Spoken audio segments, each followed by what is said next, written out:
Hello friends, welcome to my law channel Vinayak law studies. हमारी BNS की series complete series continue चल रही है, जिसमें हमने अब तक अपना सेक्शन 79 तक डील कर लिया, यानी हरेसफुल पनिशमेंट तक, हरेसफुल सेक्सुअल ऑफेंस की पनिशमेंट तक डील कर लिया है। आज हम इसी का आगे का जो ऑफेंस अगेंस्ट मैरिज है, आपने जो सेक्शन है स्टार्ट करने वाले, जो हमारे सेक्शन 80 से स्टार्ट होंगे और 89 तक जाएंगे। ये क्लास आपके लिए एलएलबी, एपीओ, जुडिशरी हर फील्ड में फ्रूटफुल रहेगी, तो आप हमारे साथ जुड़े रहिए और बने रहिए। चलिए अपनी क्लास को स्टार्ट करते हैं। आज हम पढ़ने वाले हैं ऑफेंस रिलेटिंग टू मैरिज, यानी शादी से रिलेटेड ऑफेंस के बारे में। जो शुरू कहाँ से होते हैं? जो शुरू सेक्शन 80 से होते हैं, यानी बीएनएस का 80। और अगर हम इसे कंपेयर करें आईपीसी से, तो आईपीसी में 304 यानी 304 बी में हुआ करता था।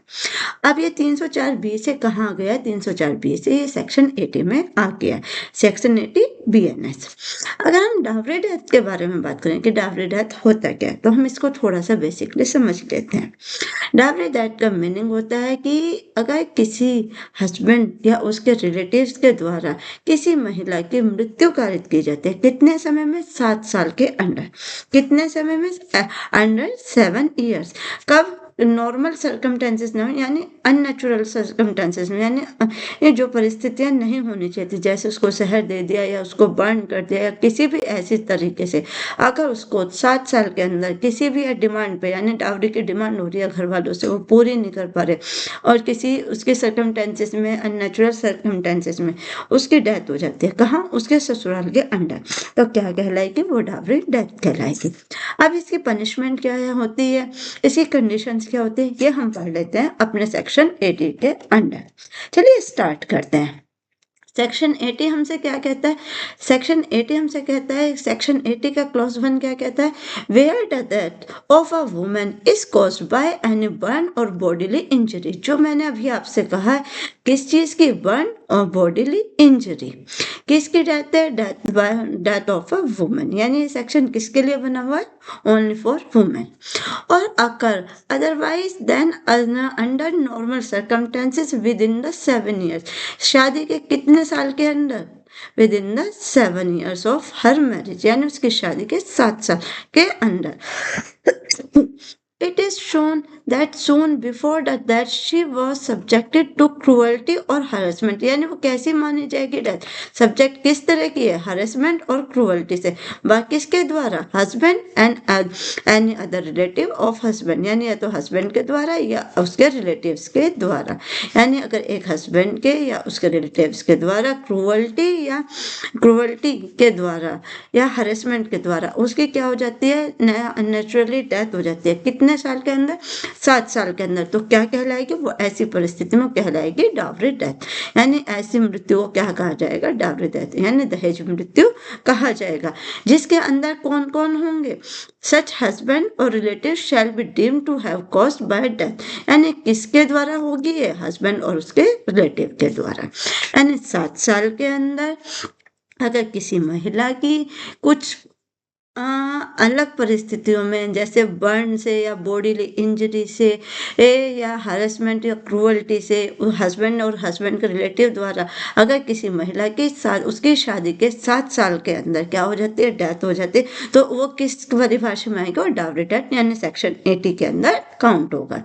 अब इसके एक्सप्लेनेशन में क्या दिया गया? अब इसके एक्सप्लेनेशन पढ़िए। अभी तक हमने पढ़ा कि डावरी डेथ क्या है। एक्सप्लेनेशन कहता है, for the purpose of this subsection dowry, यानी डावरी से क्या मीनिंग है? Shall have the same meaning in the section 2 of dowry prohibition act 1961। यानी जो सेक्शन 2 में डावरी प्रोहिबिशन एक्ट 1961 में जो डावरी की परिभाषा दी गई है, वही परिभाषा कहाँ? सेक्शन 80 पे अप्लाई होगी। किस लिए? डावरी के लिए।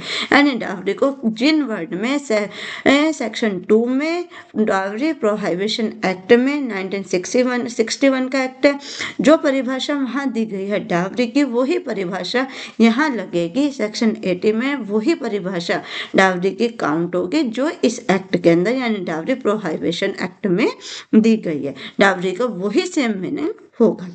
अब इसका क्लोज 2 क्या कहता है, क्लोज 2 पढ़ लीजिए।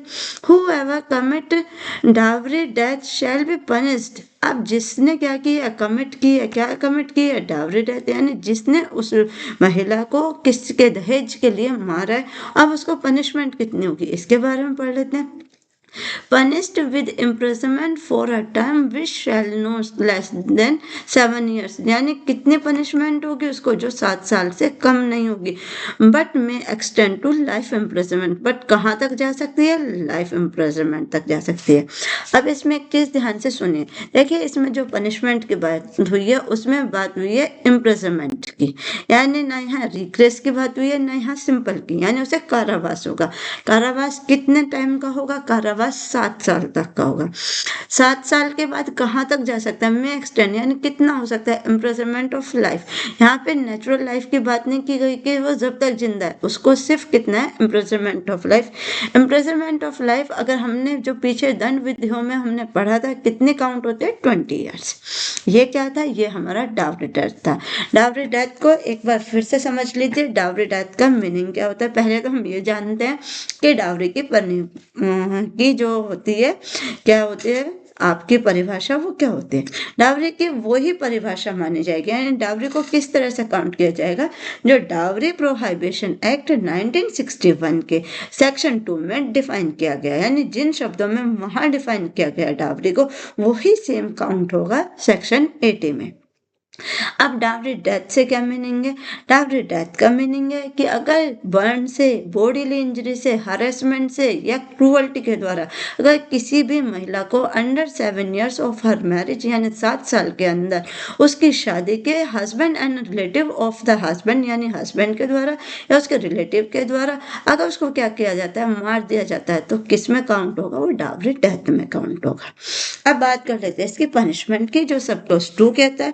क्लोज 2 क्या हमसे कहता है, क्लोज 2 कहता है कमिट डावरी डेथ, यानी जो कमिट करता है, क्या कमिट करता है, डावरी डेथ। अब इसमें ना तो यहाँ पे हस्बैंड का नाम है ना रिलेटिव, इसमें दिया है जो कोई, यानी हूएवर, यानी चाहे वो एक हो या एक से अधिक हो, कितने भी व्यक्ति हो जिनके द्वारा यह अपराध किया गया, उसे मिलेगी इम्प्रिजनमेंट। इम्प्रिजनमेंट कितनी, जो 7 साल से कम नहीं होगी। बट कहाँ तक जा सकती है, एलआई तक जा सकती है। ये इसकी पनिशमेंट है। ये हमने क्या कंप्लीट किया, ये हमने सेक्शन 80 हमारा डावरी डेथ कंप्लीट हो गया। नेक्स्ट आ जाता है सेक्शन 81 पर। सेक्शन 81 हमसे क्या कहता है, cohabitation caused by man deceitful inducing believe और lawful marriage। देखिए इंपॉर्टेंट चीज है, इंपॉर्टेंट चीज क्या है इसमें, कहता है विधि पूर्ण विवाह की वंचना से विश्वास उत्प्रेरित करने वाले व्यक्ति द्वारा क्या करना, इंटरकोर्स करना, यानी उसे क्या दिया गया, प्रवंचना दी गई, उसे विश्वास दिलाया गया, क्या है कि वो व्यक्ति क्या है, उसका हस्बैंड है। अब इसमें क्या पढ़ते हैं, अब इसके बारे में पढ़ लीजिए। इसमें कहते हैं every man who by deceit cause any woman who is not lawfully married, यानी वो क्या है, वो लॉफुली मैरिड नहीं है, to him to believe that she is lawfully married, but उसे क्या विश्वास दिलाता है कि वो लॉफुली मैरिड है। यानी आप अब इसे समझिए, अभी शायद ये चीज़ आपको समझ नहीं आई होगी, क्योंकि जो बच्चे पहली बार बीएनएस पढ़ रहे हैं उनको ये थोड़ा सा टफ लग रहा है। देखिए अगर कोई 2 व्यक्ति साथ रह रहे यानी लिव इन में रह रहे और एक व्यक्ति उसे विश्वास देता है कि हम दोनों तो क्या है, हम मैरिड कपल हैं, यानी भले ही हमारी शादी नहीं, बट हम कैसे रह रहे हैं, एक मैरिड कपल की तरह। बट वो क्या है, वो लॉफुली मैरिड नहीं है क्योंकि उनकी शादी नहीं हुई है, बट उन्होंने ये विश्वास दिलाया हुआ है कि हम क्या है कि लॉफुली मैरिड है। ऐसी कंडीशन में क्या होगा, to him to cohabit to have sexual intercourse, तो क्या करता है वो उसके साथ सेक्सुअल इंटरकोर्स करता है, ये विश्वास दिलाकर कि क्या है, वो लॉफुली मैरिड है। इन दैट बिलीव, यानी उसे विश्वास दिलाकर शैल बी पनिश्ड, अगर और ऐसे करने, ये क्या होगा, ये एक अपराध होगा, यानी किसी के साथ उसको ये विश्वास दिलाना कि हम मैरिड है और मैरिड का विश्वास दिलाकर उसके साथ सेक्सुअल इंटरकोर्स करना क्या होगा, कानूनी तौर पर अपराध होगा। कौन से के अंदर, सेक्शन 81 के अंदर। सेक्शन 81 की अगर हम बात करें तो ये आईपीसी में कहा था, ये 493 आईपीसी से डील करता है। ये हमारी कंपैरेटिव स्टडी इसीलिए चल रही है कि ताकि हम आईपीसी को भी हमारे याद रहे और हमारा बीएनएस भी हमारे याद रहे, ताकि क्वेश्चन अगर आईपीसी से आता है तो भी हम कर सकते हैं, हमारा बीएनएस से आता है तो भी हम उसे सॉल्व कर सकते हैं। तो उसको कितनी पनिशमेंट मिलेगी? उसे पनिशमेंट मिलेगी imprisonment to either description for a term which may extend to 10 years. यानी कितनी होगी? उसे 10 साल की। Shall also be liable to fine, और उसे फाइन से भी लाइबल किया जाएगा। एक बार फिर से 81 को हम आराम से समझ लेते हैं। 81 हमसे कहता है कि अगर कोई भी व्यक्ति देखे, व्यक्ति में कौन होगा? वो एवरी मैन होगा। यानी कि ये अपराध किसके द्वारा किया जा रहा है? मैन के द्वारा किया जा रहा है, ये वुमेन के द्वारा नहीं किया जा रहा। ये वुमेन के लिए किया जा रहा है, पर किसके द्वारा किया जा रहा है? By a man. यानी बाय अ मैन किसके लिए? For women. ठीक है। अगर कोई मैन एक वुमेन को ये विश्वास दिलाता है कि वो लॉफुली मैरिड है, यानी अगर वो एक लिव इन में रह रहे हैं और उसको ये विश्वास दिलाता है भाई हम तो मैरिड ही हैं, अगर हम साथ रह रहे हैं, हमारे बीच सब कुछ अच्छा है, तो हम क्या है? Married person. बट क्या है? वो लॉफुली मैरिड नहीं है, और उसके उस रिलेशन के बीच में उसके साथ सेक्सुअली इंटरकोर्स करता है, उसे ये विश्वास दिलाकर कि क्या है? वो लॉफुली मैरिड है। तो ऐसा क्या होगा? ये पनिश्ड होगा। यानी वो बंदा क्या होगा? वो बंदा अक्यूज माना जाएगा, यानी वो अपराधी होगा इस चीज का। क्यों? क्योंकि उसने उसे ये झूठ बोलकर, झूठ प्रवंचना देकर क्या किया? विश्वास दिला कि वो मैरिड है और वो उसके साथ इंटरकोर्स करता है, और बाद में अगर वो उसको छोड़ देता है तो वो किसके लिए? वो सजा का अधिकारी होगा, क्योंकि उसने अब उससे शादी नहीं की, उसको छोड़ दिया। तो सजा कितनी होगी इसमें? 10 साल तक की होगी। और कहाँ तो, और क्या होगा? उसके साथ फाइन भी होगा, यानी 10 साल की सजा, इम्प्रिजनमेंट ऑफ 10 ईयर्स, और कितना? लाइबल टू फाइन, और फाइन भी उसे पे करना होगा। ये कहता है हमारा सेक्शन 81। अब आ जाते हैं हम अपना सेक्शन 82 पर। अब 82 क्या कहता है? Marrying again during life time of husband और वाइफ, यानी एक पति और पत्नी के जिंदा रहते हुए, यानी लाइफ टाइम दोबारा शादी करना, जिसे हम क्या कहते हैं? बायगेमी। अब बायगेमी का मतलब ये होता है कि हस्बैंड वाइफ जैसे सेकंड मैरिज कर लेते हैं, हस्बैंड करे या वाइफ करे, अगर वो सेकंड मैरिज कर लेता है, यानी अपने पति पत्नी के रहते हुए भी अगर किसी कोई व्यक्ति क्या करता है? दूसरी शादी करता है। अब यहाँ पे ना तो ये सिर्फ फॉर हस्बैंड के लिए है सेक्शन, ना ये फॉर वाइफ के, ये है हुएवर, यानी दोनों में से कोई भी अगर इस अपराध को करता है तो क्या होगा? वो अपराध माना जाएगा। पढ़िए 82 का क्लोज 1 क्या कहता है? हुएवर हैविंग अ हस्बैंड और वाइफ लिविंग, यानी ये क्या है? हस्बैंड और वाइफ क्या है? जिंदा है। Marriage in any case in which such marriage is void reason to take place during the life of the husband और वाइफ, यानी अपने पति और पत्नी की जिंदा रहते हुए भी अगर कोई क्या करता है? दूसरी शादी करता है, तो उसकी पनिशमेंट कितनी होगी? Shall be punished with the imprisonment, यानी उसे पनिश किया जाएगा किससे? इम्प्रिजनमेंट, और एड description for a term which may extend to 7 years, यानी कहाँ तक होगी उसकी? कितनी होगी उसकी पनिशमेंट? 7 साल तक की होगी। और एंड आल्सो भी लाइबल टू फाइन, और उसको फाइन से भी लाइबल किया जाएगा। एक सेकंड वेट।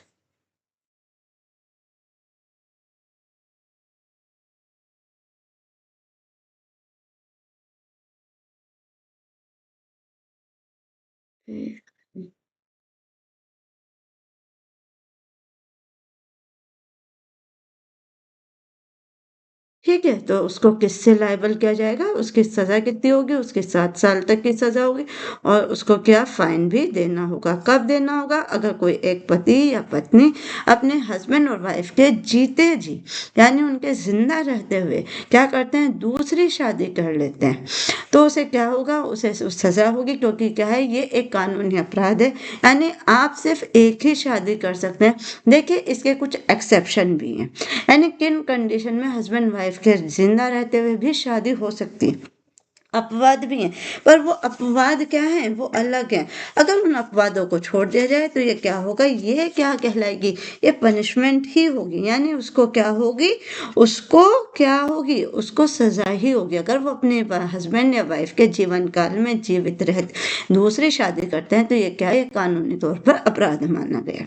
जिसकी सजा कितनी होती है? जिसकी सजा 7 साल की होती है, और also be liable to fine, यानी उसे फाइन भी पे करना होगा। अब मैंने कहा था कि इसके इसके अपवाद भी हैं। अब अपवाद क्या है, यानी इसके एक्सेप्शन भी हैं। एक्सेप्शन क्या है, इस सेक्शन के एक्सेप्शन का मतलब हो गया, यानी अगर जीवित रहते हुए कुछ परिस्थितियां ऐसी होती हैं जिसमें अगर वो शादी कर लेते हैं तो वो शादी क्या होती है, वो वॉइड नहीं होती, वो क्या होती है, वो यानी वो क्या होती है, वो आपकी शादी क्या होती है, लीगली मानी जाएगी, वो शादी आपकी लीगल नहीं मानी जाएगी। अब वो कंडीशन कौन सी है, अब हम इसमें पढ़ लीजिए। देखिए एक्सेप्शन क्या कहता है इसका, एक्सेप्शन कहता है this subsection does not extend to any person, यानी किस पे अप्लाई नहीं होगा ये सेक्शन अप्लाई नहीं होगा whose marriage with such husband और wife has been declared void by a court, यानी जिसने क्या कर दी, वॉइड बाय कोर्ट, जिस शादी को कोर्ट ने वॉइड डिक्लेयर कर दिया है, और competent jurisdiction not for any person who contact a marriage during the life of a former husband और वाइफ, यानी इसमें कहता है कि जिसे क्या कर दिया गया, न्यायालय द्वारा शून्य घोषित कर दिया गया, और ना ही ऐसे व्यक्ति पर लागू होगी जो अपने पति या पत्नी के जीवन काल में विवाह कर लेता है, यदि ऐसा पति और पत्नी विवाह के कितने साल, 7 साल तक क्या रहता है, एक दूसरे से दूर रहता है। यानी इसमें क्या है, इन्होंने हम फॉर्मर और वाइफ सच है हस्बैंड और wife at the time of subsequent marriage shall have been continuously absent कितना, for such person of the space of 7 year, यानी जो 7 साल से अलग रह रहा है व्यक्ति, अगर ऐसा व्यक्ति दूसरी शादी करता है या ऐसा व्यक्ति दूसरी की शादी करता है जिस शादी को कोर्ट ने क्या कर दिया है, वॉइड डिक्लेयर कर दिया है, यानी उसको बिल्कुल ही शून्य घोषित कर दिया। अब ये शून्य घोषित कब होती है, देखिए शून्य घोषित कुछ परिस्थितियों में, अगर एक लड़का और लड़की की शादी होती है और शादी से पहले लड़का या लड़की इंसेन है या उन्हें कोई भी ऐसी बीमारी है जो बीमारी क्या हो सकती है, ठीक नहीं हो सकती, यानी जिससे उस व्यक्ति की मृत्यु होना तय है। अगर ऐसे कुछ सर्कमस्टेंसेस में शादी हुई है और वो केस कहाँ जाता है, कोर्ट में जाता है, चाहे लड़के की साइड से या लड़की, तो क्या होता है, ऐसी शादी को कोर्ट क्या वॉइड डिक्लेयर कर देता है। क्यों, क्योंकि वो शादी मान्य नहीं होती, वो झूठ बोलकर की गई, या फिर लड़की की उम्र 18 साल से कम। अगर एक माइनर की शादी जबरदस्ती करा दी जाती है तो वो शादी भी क्या होगी, वो शादी भी मायने नहीं होती। ये पहली कंडीशन ही है। दूसरी कंडीशन क्या है, अगर एब्सेंट है, यानी कॉन्टिन्यूसली क्या है, एब्सेंट है, कितने टाइम से एब्सेंट है, 7 साल से, ठीक है, एक दूसरे से अलग है, वो एब्सेंट है, तो ऐसी भी शादी के बाद अगर कोई दूसरी शादी कर लेता तो वो भी शादी वॉइड नहीं मानी जाती, ठीक है। And shall not have been heard by such person being within the time provide the person connecting the subsequent marriage shall, यानी आज तो वो 7 साल से एब्सेंट है या किसी के भी द्वारा नहीं सुना गया है, not have been heard by such person, यानी किसी के द्वारा भी 7 साल के अंदर से उसके द्वारा कुछ भी नहीं सुना गया है कि वो जिंदा है या नहीं, being alive with the time provide the person connecting such subsequent marriage, यानी वो जिंदा है ऐसा अगर नहीं सुना गया है, कितना, उस टाइम के बीच में, तो उसको क्या माना जाएगा, अगर कोई किसी व्यक्ति के बारे में हम ये नहीं सुनते कि व्यक्ति 7 साल से कहाँ है, जिंदा है या मर गया, तो ऐसे व्यक्ति को कोर्ट द्वारा क्या माना जाता है, ऐसे व्यक्ति को यानी डेड ही माना जाता है। अगर ऐसी सर्कमस्टेंसेस में कोई व्यक्ति दूसरी शादी कर लेता है तो वो शादी क्या होगी, उसकी वैलिड होगी, ठीक है। Provide the person connecting such subsequent marriage shall, before such marriage takes place, inform the person with whom such marriage is connected to real estate, to fact, so far same within him by him within his और हर knowledge, यानी इसमें क्या कहता है, वो इसमें कहता है कि जिसके साथ ऐसा विवाह होता है उन परिस्थितियों की जानकारी देकर जहाँ तक कि उसको ज्ञान से अवगत करा दे। यानी देखिए अब क्या होता है, इन्होंने अभी तो परिस्थितियां बताई, ना तो 7 साल से आपने किसी के बारे में सुना नहीं, या 7 साल से कोई व्यक्ति अलग रह रहा है। अब इन्होंने क्या दूसरा पॉइंट क्या कहता है, before such marriage take place, यानी अब क्या करता है, अगर वो क्या करता है, मैरिज करता है दोबारा, तो उसमें क्या करना, इन्फॉर्म द पर्सन, तो उसकी क्या जिम्मेदारी है, इन्फॉर्म करने की, किसको इन्फॉर्म करने की, जिस व्यक्ति से वो क्या कर रहा है, होम सच मैरिज, यानी जिससे वो शादी कर रहा है। यानी अगर कोई व्यक्ति 7 साल से या तो उसके बारे में सुना नहीं गया या 7 साल से कंप्लीटली अलग रह रहा है। तो यानी आप जिस दूसरे व्यक्ति से आप शादी कर रहे हैं, चाहे वो हिज है या हर है, आपकी क्या जिम्मेदारी है उसको इसके बारे में अवगत कराने की, यानी उसको बताने की कि हाँ हमारी शादी हो चुकी है पर ये परिस्थिति है। तो ऐसी तो ये क्या है, ये कंडीशन है जहाँ तक कि उसको ज्ञान हो, यानी जितना उसके पास नॉलेज है, जितना वो जानता है कि हाँ भाई मैंने इतने टाइम से उसके बारे में ना तो सुना है ना मेरा उससे कोई कॉन्टेक्ट। तो अगर ऐसी परिस्थितियों में शादी हो रही तो वो शादी क्या होगी, वो शादी वैलिड मानी जाएगी, चाहे उसमें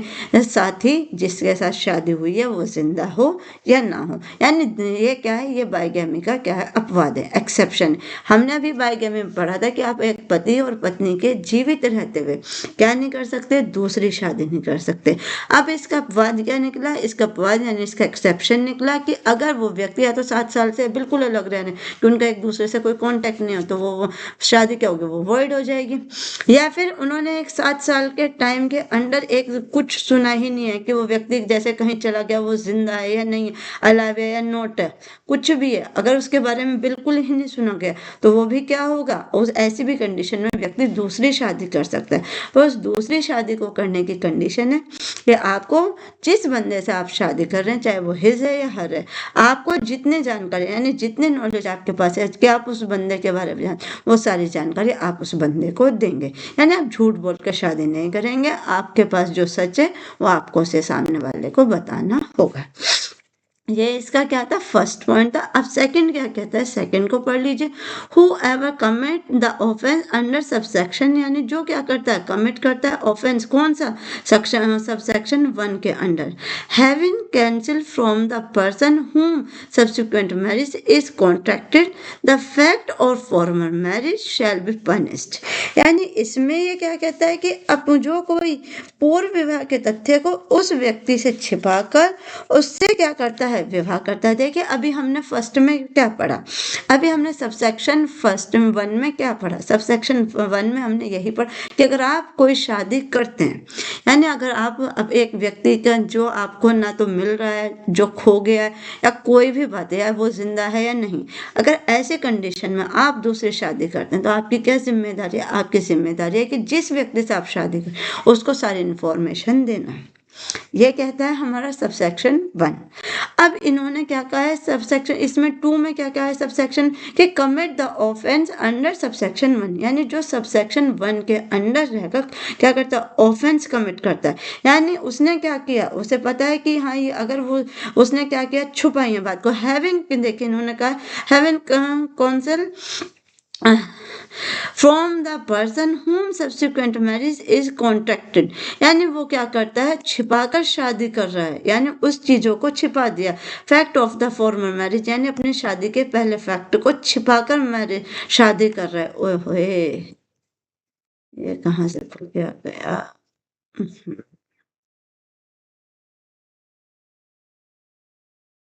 ठीक है जी, 1 मिनट, इसमें भी कुछ ना कुछ होता है। यानी अगर वो छिपाकर मैरिज कर रहा है किसके, सबसेक्शन अंडर के अंदर, तो वो क्या होगा, वो उसके द्वारा ये जो छिपाकर शादी की जा रही है ये क्या होगा, अपराध होगा। यानी ये क्या है, लॉ के द्वारा अपराध है, यानी लॉ के अंडर अपराध है। देखिए अगर आप किसी भी परिस्थिति में कोई दूसरी शादी करते हैं तो पहली जिम्मेदारी क्या है कि आपको सच बताना होगा कि व्यक्ति या तो जिंदा नहीं है, या व्यक्ति कहीं चला गया, या आपका उससे कोई कॉन्टेक्ट नहीं है। अगर आप छिपाकर इस तरह से कोई भी शादी करते हैं, फैक्ट ऑफ फॉर्मल, यानी पहली शादी के बारे में छिपाकर आप क्या करते हैं, कोई शादी करते हैं, तो क्या होगा, वो क्या होगा, आपके द्वारा क्या होगा, एक अपराध होगा। अब उसकी पनिशमेंट कितनी होगी, shall be punished imprisonment of either description term which may extend to 10 years, यानी कितनी हो सकती है उसकी सजा, 10 साल तक की हो सकती है। ठीक है, and also be liable to fine, यानी या तो 10 साल की सजा होगी या और उसको क्या होगा, फाइन भी देना पड़ेगा।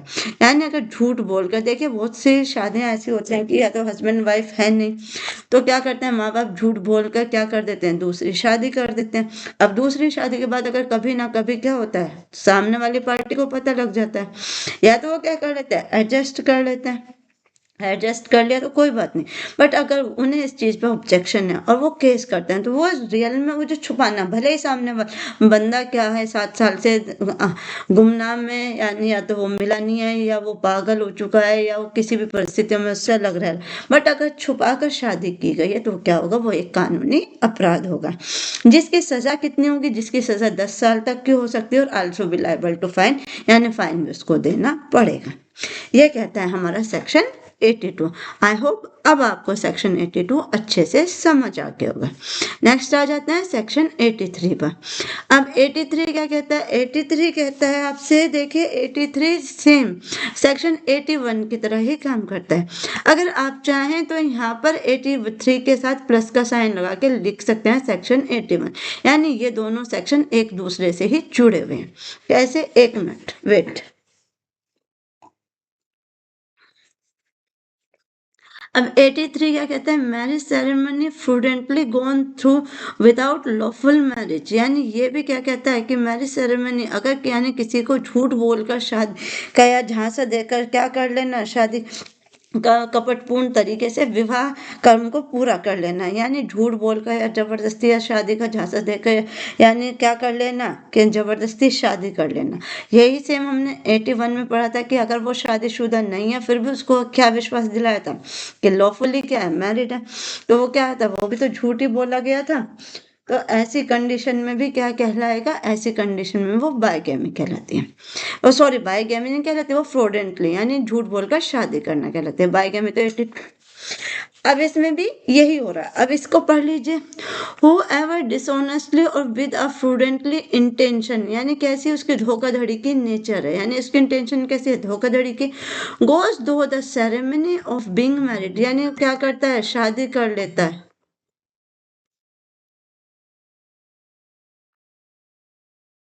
83 कहता है कि फ्रॉडुलेंट इंटेंशन यानी या तो कपटपूर्ण आशय से या क्या करना, यानी उसको लॉफुली ये विश्वास दिलाकर कि हाँ भाई हमारी तो शादी हो गई, पर वो शादी लॉफुली नहीं होती। देखिए, he is not there by lawfully married, यानी वो क्या है, देयरफुली लॉफुल मैरिड नहीं, यानी आपने क्या किया, या तो उसे झांसे में लेकर जबरदस्ती शादी की या उसको शादी का वादा करके यानी सब कुछ दिखा दिया जैसे शादी की पूरी विधि होगी, बट वो पूरी नहीं हुई, यानी वो लॉफुली है ही नहीं। तो क्या किया गया, यानी जबरदस्ती उससे शादी की गई या शादी का झूठी शादी की गई। ऐसी शादी के बाद क्या होगी, ऐसी शादी क्या कहलाएगी, ऐसी शादी भी कानूनी तौर पर अपराध मानी जाती है, यानी या तो झूठ बोलकर कपटपूर्ण आशय से या बिना लॉफुली, यानी उसको दिखा दिया कि जो शादी वैलिड है ही नहीं उसको वैलिड बता दिया गया। तो अगर ऐसे कोई जबरदस्ती शादी की जाती है, ये सेक्शन किससे मैच करता है, ये 81 से, यानी किससे लिंक होगा, ये लिंक होगा सेक्शन 81 से। 81 और 83 की कंडीशन क्या है, काफी हद तक सेम ही है। वहां भी यही था कि लॉफुली नहीं है, बट बताया लॉफुली था। यहाँ पे क्या है, यहाँ पे एक चीज और बढ़ गई है, वो है फ्रूडेंटली इंटेंशन, यानी कपटपूर्ण उसका ही प्रवंचन है, यानी उसकी जो सोच है वो कपटपूर्ण है, यानी जबरदस्ती झूठ या झांसा देकर शादी करना। तो ऐसी कंडीशन में कितनी सजा होगी, ऐसी कंडीशन में सजा होती है कितनी, एक्सटेंड टू 7 ईयर्स, यानी 7 साल की सजा, और कितना, फाइन भी होगा। यानी ऐसी कंडीशन में अगर कोई कपटपूर्ण तरीके से या बिना शादी के यानी विधिपूर्ण, तो वो शादी नहीं है, बट क्या क्या देखिए नहीं भाई हम तो शादीशुदा, अगर कोई ऐसी सेरेमनी मैरिज सेरेमनी करता है तो वो क्या होगा, वो अपराध होगा, उसको सजा दी जाएगी कितनी, जो एक्सटेंड होगी 7 ईयर्स तक, और कितनी, उसे फाइन भी देना होगा। ये हमारा सेक्शन 83 कहता है। नेक्स्ट आ जाते हैं सेक्शन 84। अब 84 कहता है intention of taking away of detaining with criminal intent to married women, यानी यहाँ पे क्या हो रहा है, क्रिमिनल इंटेंशन के साथ, यानी किसी महिला को क्या किया जा रहा है, विवाहित महिला जो पहले से क्या है शादीशुदा महिला, उसको क्या किया जा रहा है, बहलाकर फुसलाकर क्या किया जा रहा है, ले जाया जा रहा है। यानी किसी शादीशुदा महिला को अगर कोई व्यक्ति बहलाकर फुसलाकर उसके घर से यानी उसके घर से दूर ले जाता है, उसको बाहर ले जाता है। और उसको किस लिए ले जाता है कि भाई शादी का वादा करके या कुछ भी करके, यानी किसी भी महिला को अगर कोई बहलाकर कोई व्यक्ति ले जाता है तो वो भी क्या कहलाया जाएगा, वो भी अपराध कहलाया जाएगा। किसके अंडर, सेक्शन 84 के। पढ़ लेते हैं।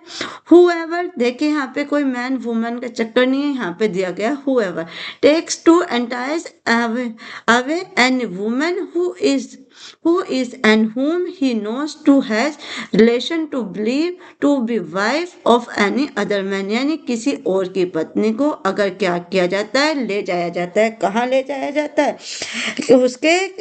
उसके पति से दूर ले जाया जाता है। यानी वो जानता है कि वो जो महिला है वो क्या है, किसी और की वाइफ है। यानी किसी स्त्री को अगर क्या किया जाता है, बहलाकर फुसलाकर ले जाता है जब वो जानता है ही नोज कि that she is other than wife, यानी वो किसी और की बीवी है। तब क्या होता है, with intent that may have illicit intercourse with any person, और उसके साथ क्या किया जाता है, इंटरकोर्स किया जाता है। किसके द्वारा, एनी पर्सन के द्वारा।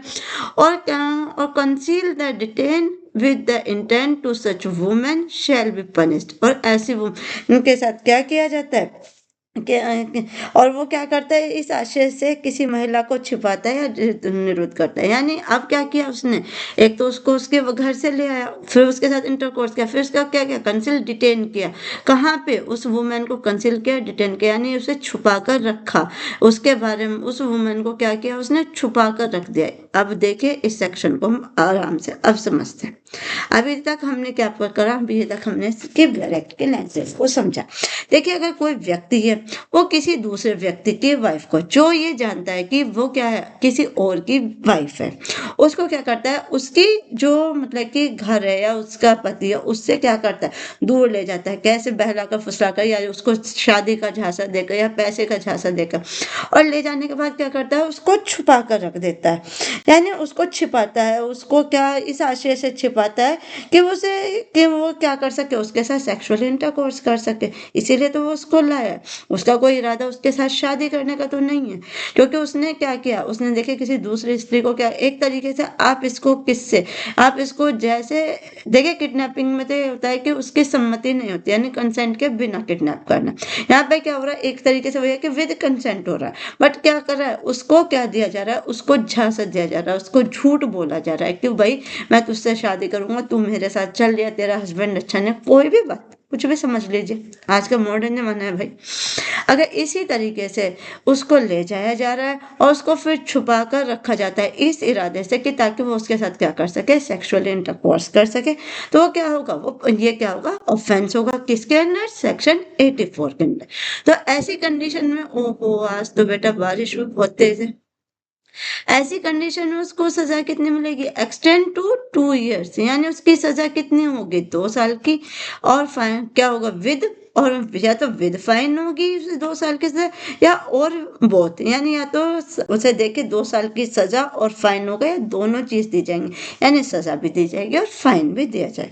कब, अगर वो किसी दूसरे की पत्नी को बहलाकर फुसलाकर ले जाता है और उसको छुपा कर रखता है ताकि वो उसके साथ सेक्सुअल इंटरकोर्स कर सके, तो ये क्या होगा, 84 के अंदर क्या होगा, पनिशेबल ऑफेंस है, जिसकी पनिशमेंट कितनी है, 2 साल के, या तो फाइन के साथ या दोनों ही, यानी सजा भी और फाइन भी। ठीक है, ये था हमारा 84। अब 85 क्या कहता है, अब हम 85 के बारे में बताएं। देखिए 85 हमारा जो है ये होता है हमारा क्रूअल्टी से रिलेटेड है। क्रूअल्टी से रिलेटेड आपको पता है, क्रूअल्टी का सेक्शन 498A, यानी जो एक विवाहित महिला पे क्रूअल्टी की जाती है, किसके द्वारा, हस्बैंड के द्वारा और या उसके रिलेटिव्स के द्वारा। तो ये कहाँ था, ये पहले हमारा 498 आईपीसी से डील करता था।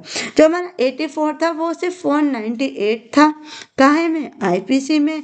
498 ए हमारा कौन सा सेक्शन है, आज 85 बीएनएस है, यानी ये क्रूअल्टी से रिलेटेड है। यानी एक हस्बैंड के द्वारा या उसके जैसे कहते हैं ना कि किसी महिला के साथ अगर कोई क्रूअल्टी हो रही है तो उसमें पहले क्या लगती थी, वो हमारी 498 में लगती थी, यानी क्रूअल्टी का लगता था। जिसमें मैं ये सच बताऊं तो काफी महिलाओं ने इस सेक्शन का क्या किया है, इस सेक्शन का नाजायज फायदा ही उठाया काफी हद तक। जिसके बहुत सारे केस हैं, उसके बारे में फिर कभी डिस्कस करेंगे। फिलहाल आज हम अपना सेक्शन कंप्लीट कर लेते हैं।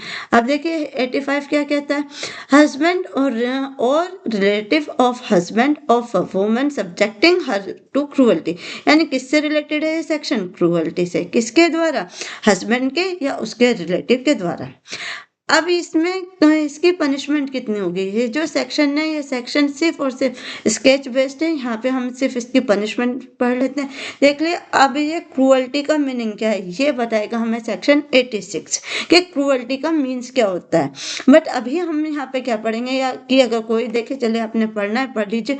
Who ever being the husband और relative of the husband of a woman subject such woman cruelty be punished. यानी अगर कोई व्यक्ति किसी महिला के साथ, व्यक्ति यानी कोई हस्बैंड हो या उसका कोई relative of husband of a woman क्या करते हैं, क्रूअल्टी करते हैं, किसके साथ, महिला के साथ, तो उसको कितनी पनिशमेंट दी जाएगी, उसकी पनिशमेंट होगी विच एक्सटेंड टू 3 years, यानी 3 साल की सजा दी जाएगी।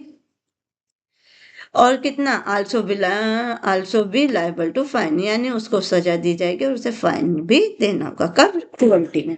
क्रूअल्टी अभी भी हमने 498 है, वो ऐसा सेक्शन है जिसका सच में महिलाओं ने जितना यूज किया उससे ज्यादा मिस यूज किया है। इसके बारे में हम किसी और दिन बात करेंगे, जिसके चक्कर में अभी देखिए जो सुभाष का केस हुआ था वो इसी चीज का था, क्योंकि जो उसकी वाइफ थी उसने क्या किया था, इसी सेक्शन का तो नाजायज फायदा उठाया था। तो ऐसे बहुत सारे सेक्शन, बट ऐसी लड़कियां कम है जो इसका नाजायज फायदा उठाती हैं, बट कुछ लड़कियां ऐसी भी जिनके साथ सच में क्रूअल्टी के केस बहुत ज्यादा हो रहे हैं। और रियलिटी तो ये है कि जिनके साथ क्रूअल्टी के केस होता है ना, वो वहां तक पहुंच ही नहीं पाती, वो अपनी कंप्लेन ही नहीं कर पाती। खैर छोड़िए, इस बारे में फिर कभी बात करते हैं, ठीक है। तो इसमें कितनी सजा होगी, क्रूअल्टी में सजा होती है 3 साल की, और उसके साथ क्या होता है, फाइन भी होता है। ये हमें क्या बताता है सेक्शन 85 बीएनएस एंड 498 है हमारा किसका, आईपीसी, ठीक है। नेक्स्ट आ जाते हैं हम, अब ये क्रूअल्टी है क्या, क्रूअल्टी का मीनिंग क्या है। अब हम पढ़ लेते हैं क्रूअल्टी डिफाइन, यानी क्रूअल्टी को कैसे डिफाइन किया गया, यानी क्या कहा जाएगा क्रूअल्टी को। ये क्या बताता है, ये हमारा बीएनएस बताता है कि क्रूअल्टी की परिभाषा क्या रहेगी, ठीक है।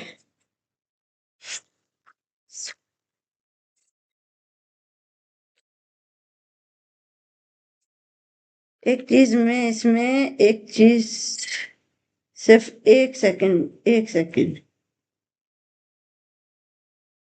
हाँ, मुझे इसकी कुछ चीज देखनी थी जो मैं BRX से देख रही हूँ कि मुझे इसमें एक डाउट है। अब आ जाते हैं हम, देखिए जो सेक्शन 86 है यहाँ पे इसको सेपरेट कर दिया गया है। अगर इसे हम आईपीसी में देखें तो आईपीसी में ये 80 यानी 490 ए की एक्सप्लेनेशन में हुआ करता था। यही चीज मुझे डाउट थी, जिसलिए मैंने इसे BRX से क्लियर कर ली। यानी जब ये सेक्शन किस में, जब ये आईपीसी में था तो आईपीसी में 490 ए की एक्सप्लेनेशन में हुआ करता था। अब क्रूअल्टी को एक अलग ही सेक्शन यानी 86 ऑफ बीएनएस में डाल दिया गया। अब क्रूअल्टी का मीन्स क्या होता है वो हम पढ़ लेते हैं। For the purpose of section 85 cruelty means, cruelty क्या होती है, इसका ए क्या कहता है, any wilful conduct which is of such a nature as like to drive the woman to commit suicide or cause grave injury to danger of life। यानी या तो क्या करती है, सुसाइड कमिट कर लेती है, क्यों, क्योंकि उसे कॉज टू ग्रेव इंजरी और डेंजर ऑफ लाइफ, यानी या उसे अपनी जान, या तो उसे इंजरी का या अपनी क्या होते जान से मरना, यानी डेंजर ऑफ लाइफ, यानी अपनी उसके जिंदगी के लिए खतरा बना हुआ है। Live to health whether mental और फिजिकल, इसमें देखिए दोनों कंडीशन काउंट होंगी, मेंटली भी होगा और फिजिकली भी। यानी सिर्फ मारपीट करना ही क्रूअल्टी नहीं होगी, अगर किसी को मेंटली टॉर्चर भी किया जा रहा है वो भी किस में आता है, वो भी हमारा क्रूअल्टी में आता है, ठीक है।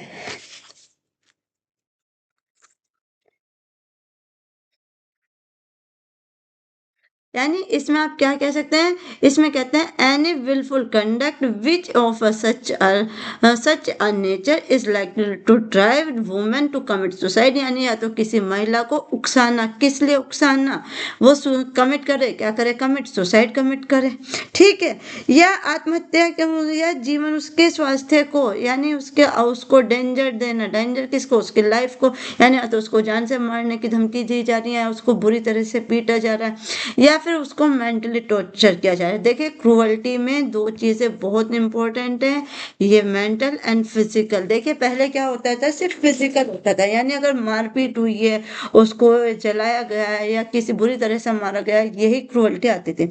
बट काफी समय बाद इसको चेंज कर दिया गया, इसको क्या कर दिया, इसमें क्या होता था कि अब लोग मारते नहीं है, अब क्या करते हैं, मेंटली टॉर्चर करते हैं ज्यादा।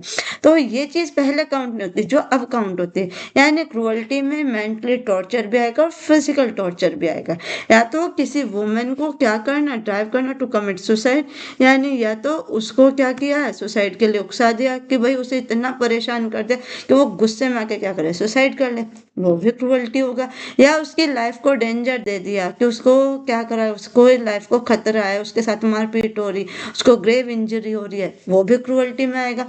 अब इसका मीनिंग क्या होगा, इसका मीनिंग होगा मेंटली टॉर्चर हो या फिजिकल, दोनों ही चीज किस में काउंट होंगे, दोनों ही चीज क्रूअल्टी में काउंट होंगे। नेक्स्ट वी क्या कहता है, इसका क्लोज भी ये कहता है harassment of women where such harassment is with a view of coercing her to any person relate to her to meet any unlawful demand, यानी उससे क्या की जा रही है, अनलॉफुल डिमांड की जा रही है, किस चीज की, एनी प्रॉपर्टी और वैल्यूएबल सिक्योरिटी, या तो प्रॉपर्टी की डिमांड की जा रही है या वैल्यूएबल सिक्योरिटी की। यानी अगर किसी महिला से शादी के बाद उसको हरेसमेंट किया जा रहा है, किस लिए भाई, उसको टॉर्चर किया जा रहा है पैसे के लिए, यानी उनकी ससुराल वालों की क्या अनलॉफुल डिमांड्स हैं, किस चीज की अनलॉफुल डिमांड, या तो प्रॉपर्टी के लिए या फिर वैल्यूएबल सिक्योरिटी के लिए। एक मिनट, इस हरेसमेंट को भी आप क्या करें, अंडरलाइन कीजिए। यानी देखिए जहां अगर क्या हो रहा है, या तो कोई मूल्यवान संपत्ति चाहिए उनको, या फिर क्या चाहिए, क्या चाहिए उनको, या तो मूल्यवान संपत्ति चाहिए या उसे प्रॉपर्टी चाहिए, तो अगर ऐसी भी कोई डिमांड हो रही है किससे, उस महिला से, तो वो भी किस में आएगी, वो भी क्रूअल्टी की ही डेफिनेशन में काउंट होगा। पढ़िए failure by her to any person let to meet such demand, यानी उससे क्या हो रही है, उससे डिमांड हो रही है, किस चीज की, वैल्यूएबल सिक्योरिटी की या प्रॉपर्टी की जो अनलॉफुल है, क्या की, कैसे की जा रही है डिमांड भी, हरेसमेंट के द्वारा, यानी उससे मारपीट के द्वारा या किसी भी तरह से टॉर्चर करके अगर उससे किसी वैल्यूएबल सिक्योरिटी यानी मूल्यवान वस्तु या फिर प्रॉपर्टी की डिमांड हो रही है, तो वो भी किसकी परिभाषा में आएगा, किसकी डेफिनेशन में आएगा, क्रूअल्टी की डेफिनेशन में आएगा। जो क्रूअल्टी शब्द अभी आप ऊपर पढ़ के आए हैं, यानी क्रूअल्टी, जिसके चक्कर में सेक्शन 85 यानी 498 लगता है कि यानी महिलाओं के साथ जो क्रूअल्टी होती है आफ्टर मैरिज, तो उसे पनिश किया जाता है। अब पनिश, उसकी क्रूअल्टी की डेफिनेशन का मतलब क्या है, ये इन्होंने बताया क्या है, तो उसे मेंटली टॉर्चर किया जा रहा है या फिजिकली टॉर्चर किया जा रहा है या ग्रेव इंजरी से किया जा रहा है, या उसको इतना क्या करा, उसे पुश किया जा रहा है किसके लिए, कमिटेड टू सुसाइड, यानी आत्महत्या के लिए प्रेरित किया जा रहा है। या फिर उससे क्लोज टू कहता है कि हरेसमेंट किया जा रहा है उसके साथ जबरदस्ती की जा रही है, मारपीट की जा रही है, उसको ताने दिए जा रहे हैं, किस लिए, क्योंकि उन लोगों की क्या अनलॉफुल डिमांड है, किस चीज के लिए, या तो प्रॉपर्टी के लिए या वैल्यूएबल सिक्योरिटी के लिए। तो ये सब किस में काउंट होगा, ये सब क्रूअल्टी में काउंट होगा। आई होप आपको सेक्शन 86 अच्छे से अब क्लियर हो गया होगा। नेक्स्ट जो आज का लास्ट सेक्शन है वो सेक्शन है हमारा 87। ठीक है, 87 हम बात करें तो ये 87 कहाँ आता था, ये 87 आईपीसी में 366 से डील करता था। यानी जब हम आईपीसी पढ़ते थे तो वहां पे ये सेक्शन क्या था, ये सेक्शन 366 था आईपीसी में। अब ये कहाँ गया, ये बीएनएस के 87 में। देखिए जो पहले सेक्शन थे आईपीसी में वो बिखरे हुए थे, यानी कोई सेक्शन इधर था कोई सेक्शन उधर था। बीएनएस में क्या किया कि वुमेन्स और चाइल्ड के अगेंस्ट जितने भी होने वाले अपराध हैं उन सबको इसी एक चैप्टर यानी चैप्टर 5 में डाल दिया गया और बहुत अच्छे से मैनेज कर दिया गया। जिससे क्या है, जिससे अब इनको लर्न करना और याद रखना इजी हो गया। ठीक है, तो अब 87 की बात कर लेते हैं। 87 किसके बारे में बात करता है? किडनैपिंग और अबडक्टिंग। अब ये किडनैपिंग और अबडक्टिंग क्या होता है? ये दो वर्ड हैं, यानी एक व्यभिचार होता है और एक अपहरण होता है। इसके बारे में कौन से सेक्शन से आप इस पे लिख लीजिए, सेक्शन बीएनएस के 137 और 138 से रिलेटेड है। ठीक है, इसके बारे में हम सिर्फ कल या परसों हम सिर्फ इन्हीं दो टॉपिक पे बात करेंगे कि किडनैपिंग क्या होती है और अबडक्टिंग क्या होती है। आज हम इसको कंप्लीट कर लेते हैं यहाँ पर, फिर इन्हीं दोनों सेक्शन के बारे में हम कल बात करेंगे, जिसमें हमारे पास सिर्फ दो ही ऑप्शन होंगे, यानी दो ही सेक्शन होंगे जिसको हमें डील करना है, किडनैपिंग और अबडक्टिंग, जिससे हम इन दोनों चीज को अच्छे से समझ सकें। अब ये किसकी हो रही है?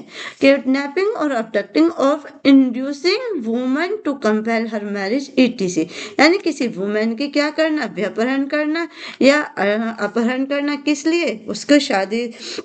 उसको शादी के लिए, यानी उसको शादी के लिए विवश करने के लिए, यानी उसे जबरदस्ती, यानी किसी से जबरदस्ती शादी करने के लिए उसका क्या करना? या तो व्यभिचार करना या अपहरण करना। अब इसमें कितनी सजा होगी और क्या रहेगा? इसकी डेफिनेशन यहाँ से पढ़िए। Whoever kidnap or abduct any woman with intent that she may be compelled or knowing to be likely that she will be compelled to marry any person against her will, यानी उसकी क्या? Against her will, उसकी इच्छा के खिलाफ उसको क्या करना? या तो किडनैप करना या अबडक्ट करना, यानी जबरदस्ती उसको उठा के ले जाना। ठीक है, के आशय से अगर क्या करता है, या तो उसे विवश करके, यानी देखिए उन्होंने कहा शी विल बी कंपेल, यानी उसको क्या किया जा रहा है? उसको विवश, या तो उसको विवश किया जा रहा है या उसको जबरदस्ती उठा के लाया जा रहा है। क्योंकि वो क्या चाहता है? सामने वाला उससे शादी करना चाहता है, अगेंस्ट हिज विल, यानी उसकी इच्छा के विरुद्ध, यानी उसकी इच्छा नहीं है, अगेंस्ट हर विल वो क्या करता है? उसको किडनैप करता है, अबडक्ट करता है। और in any other that she may be forced be is seduced in illicit intercourse, यानी उसके साथ क्या करना चाहता है? वो इलिसिट इंटरकोर्स करना चाहता है। To knowing be likely that she will be forced to seduce to illicit intercourse, यानी वो उसके साथ क्या करता है? जबरदस्ती क्या करना चाहता है? इंटरकोर्स करना चाहता है। अगर कोई व्यक्ति किसी महिला को उठाता है, यानी उसकी इच्छा के विरुद्ध उसको क्या करता है? तो किडनैप करता है, अबडक्ट करता है, यानी उसका या तो अपहरण करता है या व्यभिचार करता है। किससे? अगेंस्ट हिज विल, उसकी, या फिर उसको क्या करता है? जबरदस्ती विवश करता है। देखिए, शी विल बी कंपेल्ड, यानी उसको क्या किया जा रहा है? जबरदस्ती उसको विवश किया जा रहा है। क्यों ऐसा वो क्यों कर रहा है? क्योंकि इलिसिट इंसल्ट को, यानी उसे क्या करना चाहता है? वो अनुचित संभोग करना चाहता है। ठीक है, क्यों? अगेंस्ट हिज विल, यानी उसकी इच्छा के विरुद्ध। तो ऐसे में क्या होगा? उसको पनिश्ड किया जाएगा। कितना? Imprisonment of at a description for a term में एक्सटेंड टू 10 ईयर्स, यानी कितनी होगी उसकी सजा? उसे 10 साल का कारावास की सजा होगी। And also be liable to fine, और उसको क्या होगा? फाइन से भी लाइबल किया जाएगा। ठीक है, यानी उसको या तो 10 साल की सजा होगी और उसको फाइन से भी लाइबल किया जाएगा। कब? अगर वो कोई ऐसा अपराध करता है। कैसा अपराध करता है? कि अगर एक स्त्री को या तो विवश करके जबरदस्ती उसके साथ शादी करता है, मतलब कि उसको उठा के ले जाते हैं, या तो जबरदस्ती उसके साथ संबंध बनाना चाहता है। कैसे? उसकी इच्छा के विरुद्ध उसको इतना विवश कर देता है, या मार के, पीट के, डरा के, धमका के, कंडीशन कोई भी हो, या फिर उसको उठा के ले जाता है, यानी या तो उसका किडनैप करता है या अबडक्ट करता है। तो ऐसी कंडीशन में उसको कितनी सजा होगी? एक्सटेंड टू 10 ईयर, यानी उसको सजा 10 साल की होगी। And also be liable fine, और उसे फाइन से भी लाइबल किया जाएगा। एंड सेकंड क्या कहता है? And whoever by means of criminal intimidation as defined as this Sanhita, यानी सेकंड पॉइंट में वे क्या कहता है? सेकंड पॉइंट में वह कहता है कि और जो कोई किसी महिला को किसी अन्य व्यक्ति से, देखिए यहाँ पे इसने क्या कहा है कि define this Samhita abuse of authority और एनी मेथड ऑफ कंपल्शन, यानी उसने क्या किया है?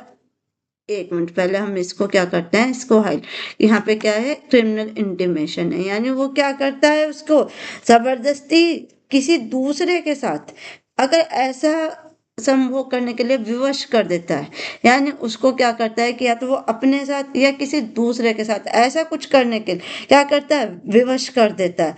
उसको क्या कहता है? यानी जबरदस्ती फोर्स कर रहा है। तो ऐसी कंडीशन में क्या induce any woman to go any place with the intent she may be knowing that it is likely that will be forced or seduce illicit intercourse any other person be punished for यानी उसको क्या किया वो भी क्या होगा punishment की से ही लायबल होगा कितनी जो हमने ऊपर दी गई है। यानी देखिए अब इसमें पढ़िए इसमें इन्होंने दो कंडीशन दी थी। एक तो कंडीशन ये है कि वो महिला को क्या कर रहा है उठा कर ले जा रहा है किस लिए कि वो अपने आप उसके साथ क्या करता है सेक्सुअल इंटरकोर्स करता है उसको किडनैप कर रहा है या अपडेट कर रहा है। और उसमें दूसरी जो बात आ जाती है वो इंटरकोर्स विद अनदर पर्सन यानी वो उसको क्या करता है जबरदस्ती फोर्स करता है। क्यों फोर्स कर रहा है कि वो दूसरे किसी अन्य व्यक्ति के साथ क्या करे वो उसके साथ इंटरकोर्स करे। तो ये दोनों कंडीशन में क्या होगा ऑफेंस होगा जिसकी सजा कितनी होगी जिसकी सजा 10 साल तक की होगी और also be liable to fine और उसको क्या होगा फाइन दिया जाएगा। ठीक है ये कहता है हमारा सेक्शन 87। यहाँ तक ये आज का हमारा लास्ट सेक्शन था। यहाँ आज हम अपनी क्लास को कंप्लीट कर लेते हैं।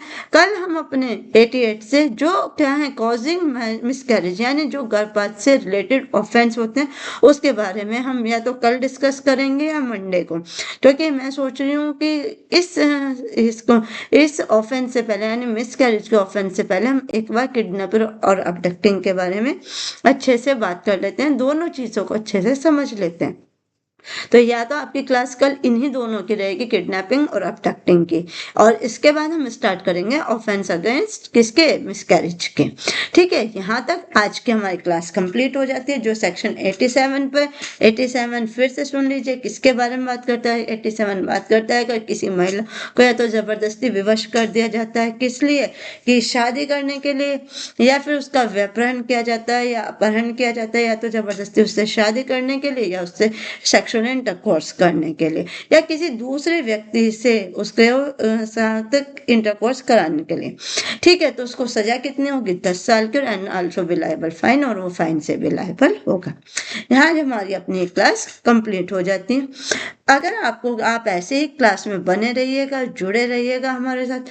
आपको क्लास अच्छी लगती है तो प्लीज लाइक कीजिए शेयर कीजिए अपने उन दोस्तों के साथ जिन्हें भी इन क्लास की जरूरत है और चैनल को सब्सक्राइब कीजिए ताकि आने वाली क्लासें सब आप तक पहुंचती रहे। आज के लिए बस इतना ही। Thank you so much.